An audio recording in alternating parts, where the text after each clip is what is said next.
కాంగ్రెస్ కార్యకర్తలు కలిసికట్టుగా ఉండి పనిచేస్తేనే సికింద్రాబాద్ ఎంపీ సీటును కైవసం చేసుకుంటామని కంటెస్ట్ ఎమ్మెల్యే సునీతారావు పార్టీ కార్యకర్తలకు పిలుపునిచ్చారు. ముషీరాబాద్ నియోజకవర్గంలో కాంగ్రెస్ రివ్యూ మీటింగ్ సమావేశంలో మాట్లాడుతూ రాష్ట్రంలో కాంగ్రెస్ పార్టీ సాధించుకున్న మాదిరిగానే 17 ఎంపీ సీట్లను కైవసం చేసుకోవాలని ధీమా వ్యక్తం చేశారు. ఎంపీ సీట్లను కాంగ్రెస్ అధికంగా కైవసం చేసుకుంటే రాహుల్ గాంధీ ప్రధానమంత్రి అవుతారని జోస్యం చెప్పారు. ఇందిరామెంట్లే కానీ పెన్షన్లే కానీ గ్యాస్ కనెక్షన్స్ కానీ ఏదైనా ప్రాబ్లం ఉంటే మనకి ఇక్కడ హైదరాబాద్ నుంచి విజయారెడ్డి గారు ఉన్నారు.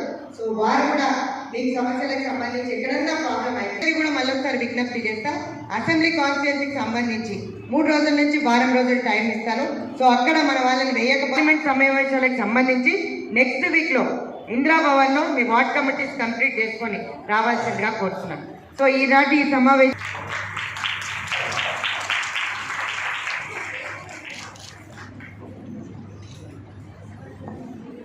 ఇక్కడికి జరిగిన సమావేశం మీ అందరూ కూడా కంప్లీట్ చేసుకోవాల్సిందిగా కోరుతున్నాను.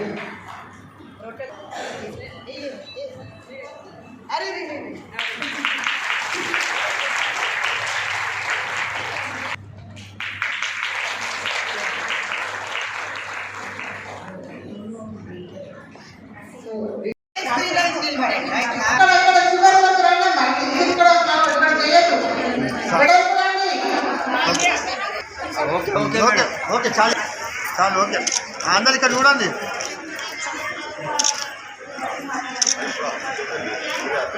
లేదు లేదు పిచ్చారు బాబు చూడారు.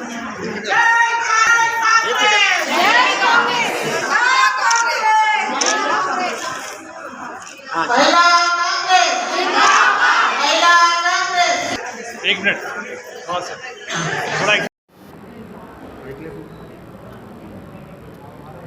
రాబోయే పార్లమెంట్ ఎన్నికలకు సంబంధించి మా మహిళా కాంగ్రెస్ రాష్ట్ర అధ్యక్షురాలు సునీతారావు గారి ఆధ్వర్యంలో ఈరోజు సికింద్రాబాద్ పార్లమెంటరీ అయిన ఖైరతాబాద్ జిల్లా మరియు సికింద్రాబాద్ జిల్లా అధ్యక్షులమైన మేము ఉషశ్రీ శ్రీకాంత్ గౌడ్ మరియు కవిత జిల్లా అధ్యక్షుల ఆధ్వర్యంలో ఈరోజు విఎస్టీ కళ్యాణ మండపంలో ఇక్కడ మహిళా కాంగ్రెస్ తరఫున రివ్యూ మీటింగ్ జరిగింది.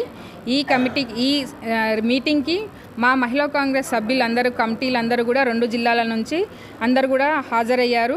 రాబోయే పార్లమెంట్ ఎన్నికలకు సంబంధించి ఎంపీ ఎలక్షన్స్ మీద ఇక్కడ కార్యాచరణ ఇన్స్ట్రక్షన్స్ ఇవ్వడం జరిగింది. మా రాష్ట్ర అధ్యక్షురాలు సునీతారావు గారు ప్రతి ఒక్కరు కూడా ఇంతకుముందుకు అసెంబ్లీ ఎలక్షన్లో చేసిన పొరపాట్లు అన్నీ కూడా ఇక్కడ చర్చించుకొని అవి మరలా కాకుండా మనం ఇక్కడ రాష్ట్రంలో ఎలాగైతే మన కాంగ్రెస్ పార్టీని ప్రభుత్వంలోకి తెచ్చుకున్నామో అలాగే కేంద్రంలో కూడా మన కాంగ్రెస్ పార్టీ గెలిచే దిశగా మనం అందరం కూడా డోర్ టు డోర్ క్యాంపెయినింగ్కి వెళ్ళాలని ప్రతి ఒక్కరు కూడా మా కాంగ్రెస్ పార్టీ యొక్క 6 గ్యారంటీస్ పైన ఇంటింటికి వెళ్ళి ప్రతి ఒక్కరికి కూడా అవగాహన అయ్యే విధంగా క్షుణ్ణంగా విపులంగా చెప్పాలని మా రాష్ట్ర అధ్యక్షురాలు సునీతారావు గారు తెలియజేశారు.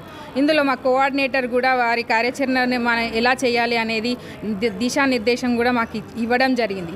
మా జిల్లా అధ్యక్షులతో పాటు బ్లాక్ ప్రెసిడెంట్లు, కమిటీ మెంబర్లు, డివిజన్ కమిటీలు మరియు వార్డ్ కమిటీలు అందరూ కూడా ఇందులో పాల్గొనడం జరిగింది. కాబట్టి మేమందరం కూడా ఇకపై రాబోయే పార్లమెంట్ ఎన్నికల్లో ఖచ్చితంగా మేము కష్టపడి కృషి చేసి మా ఎంపీ ఎలక్షన్స్లో మన ఎంపీలు 17 మందిలో 14 మందిని మేము ఖచ్చితంగా గెలిపించుకోవాలనే దిశగా మేమంతా కూడా మా మహిళా కాంగ్రెస్ టీం అంతా కూడా కృషి చేస్తామని తెలియజేస్తున్నాం. రాబోయే కాలంలో ఖచ్చితంగా కేంద్రంలో రాహుల్ గాంధీ గారిని ప్రధానమంత్రి కుర్చీలో కూర్చోబెడతామని ఖచ్చితంగా తెలియజేస్తున్నాం. జై కాంగ్రెస్, జై మహిళా కాంగ్రెస్ అనేది నా దృష్టికి తీసుకొచ్చారు. సో అందరితో విజ్ఞప్తి చేస్తున్నాను, సికింద్రాబాద్ పార్లమెంట్కి సంబంధించి ఈ పీట కైవసం చేసుకోవాలి సార్. సికింద్రాబాద్ ఎంపీ సీట్ అంటే ఖచ్చితంగా మహిళా కాంగ్రెస్ సోదరుమణులందరినీ కూడా భారీ ఎత్తున వాళ్ళకి అన్ని విధాల సహకరించినట్టయితే ఈ పెద్ద పీట అనేది కాంగ్రెస్ పార్టీకి 100% ఖచ్చితంగా వస్తుంది. పని చెయ్యరు అనేది కాదు, చేస్తున్నారు. ఇంకా ఒక్కొక్క mandal committees, division committees, block కమిటీస్లో ఎక్కడెక్కడ వాళ్ళతో పాటు కమిటీస్తో పాటు కమిటీలో ఉన్న సభ్యులు కూడా 10 మందితో అనుసంధానమై నెక్స్ట్ వీక్లో మొత్తం రిపోర్ట్ సబ్మిట్ చేయడం జరుగుతుంది. నెక్స్ట్ మంత్లో అల్కా లంబా గారు మా నేషనల్ ప్రెసిడెంట్ కొత్తగా నియమితులైనారు కాబట్టి ఇక్కడ ఏఐసిసి ఇన్ఛార్జ్గా అంటే అడిషనల్ ఇన్ఛార్జ్గా దీప రూపాదాస్ మున్షి గారు వచ్చారు. సో వారి ఇద్దరి నేతృత్వంలో చాలా పెద్ద మీటింగ్ జరగబోతుంది. సో 17 పార్లమెంట్లకు సంబంధించి రివ్యూ మీటింగు, లోటుబాట్లు, ఎక్కడ ఏమి కసరత్తు చేయాలి, ఖచ్చితంగా కాంగ్రెస్ ఈ 17 నియోజకవర్గాలంటే ఇక్కడ పార్లమెంట్ సెగ్మెంట్స్లో గెలవాలనే ఉద్దేశంతో రాష్ట్ర మహిళా కాంగ్రెస్ ముందుగానే ప్లాన్ చేసి ఖచ్చితంగా mandal, block, booth committees, division ప్రెసిడెంట్స్తో పాటు డివిజన్ కమిటీస్తో పాటు వార్డ్ కమిటీస్ మొత్తం అనుసంధానం చేస్తూ ఎక్కడెక్కడ లోటుపాట్లు ఉన్నాయో, చాలామంది నాయకులు ఎవరైతే కంటెస్ట్ చేశారో చాలామంది అక్కడ కమిటీస్ వేయకపోవడం, ఉన్న వాళ్ళని పనిచేయకపోవడం, సో ఇట్లాంటి పలు అంశాలు నా దృష్టికి వచ్చాయి రాష్ట్ర మహిళా కాంగ్రెస్ అధ్యక్షురాలుగా. ఇవన్నీ కూడా వెంటనే ఇప్పుడు ఖచ్చితంగా పీసీ మీటింగ్ ఉంది, మ్యాక్సిమం పెద్ద లీడర్లు అందరూ వస్తారు, వాళ్ళ దృష్టికి కూడా తీసుకెళ్తాను. ఒక విభాగం స్ట్రెంగ్తన్ కావాలంటే ఓటు బ్యాంకు, మహిళల ఓటు బ్యాంకు చాలా ప్రాముఖ్యత ఉంటుంది ఎలక్షన్లో. సో 51% మా 6 గ్యారంటీలు ఖచ్చితంగా మా వాళ్ళందరూ కూడా డోర్ టు డోర్ క్యాంపెయినింగ్ రేపటి నుంచే స్టార్ట్ చేస్తున్నారు. వాళ్ళతో పాటు ఇంకో 10 మంది మహిళలను అనుసంధానం చేస్తూ చాలామంది బీజేపీ నుంచి, బీఆర్ఎస్ నుంచి, ఎంఐఎం నుంచి వచ్చి జాయిన్ అయ్యారు మా దాంట్లో. చాలా సంతోషం. ఇదే కాకుండా ఉన్న కమిటీస్ని 3 ఇంతల ఎక్కువగా